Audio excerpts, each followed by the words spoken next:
সবাইকে জিকের আরো একটা আপডেট ভিডিওতে স্বাগতম জানাচ্ছি। আজকে আমরা জানবো বাংলাদেশের সফরকারী জাতিসংঘের মহাসচিব বিন্দু সম্পর্কে। এ পর্যন্ত বাংলাদেশে মোট ৫ জন মহাসচিব জাতিসংঘের মহাসচিব বাংলাদেশ ভ্রমণ করেছেন এবং এর মধ্যে প্রথমবারের মতো যে বাংলাদেশ ভ্রমণ করেছিলেন কুর্ট ওয়াল্ডহেইম, যিনি ১৯৭৩ সালে বাংলাদেশে আসেন এবং তিনি অস্ট্রিয়ার নাগরিক। দ্বিতীয়তে প্যারিস দা কুয়েলার ৩ মার্চ বাংলাদেশে আসেন ১৯৮৯ সালের এবং ৬ মার্চ তিনি বাংলাদেশ ত্যাগ করেন। আর তিনি পেরুর অধিবাসী।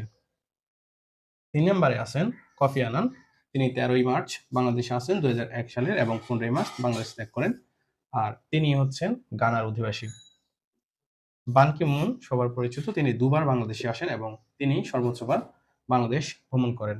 প্রথমবার আসেন ১লা নভেম্বর ২০০৮ সালে এবং বাংলাদেশ ত্যাগ করেন ২ নভেম্বর ২০০৮ এবং দ্বিতীয়বারের মতো ১৩ই নভেম্বর ২০০১ সালে আসেন এবং ১৫ই নভেম্বর ২০০১ সালে বাংলাদেশ ত্যাগ করেন এবং তিনি দক্ষিণ কোরিয়ার নাগরিক। পঞ্চমবার এবং শেষবারের মতো আসেন অ্যান্তোনিও গুতেরাস ১লা জুলাই ২০১৮ সালে এবং ২রা জুলাই ২০১৮ তিনি বাংলাদেশ ত্যাগ করেন। আর তিনি হচ্ছেন পর্তুগালের নাগরিক। এদের মধ্যে সর্বশেষ হচ্ছেন অ্যান্তোনিও গুতেরাস এবং সর্বমোট ৫ জন মহাসচিব বাংলাদেশে পর্যন্ত ভ্রমণ করেন। প্রথমবারের মতো ভ্রমণ করেন কুর্ট ওয়াল্ডহেইম ১৯৭৩ এবং অস্ট্রিয়ার নাগরিক এবং শেষবারের মতো ভ্রমণ করেন অ্যান্তোনিও গুতেরাস, তিনি পর্তুগালের নাগরিক।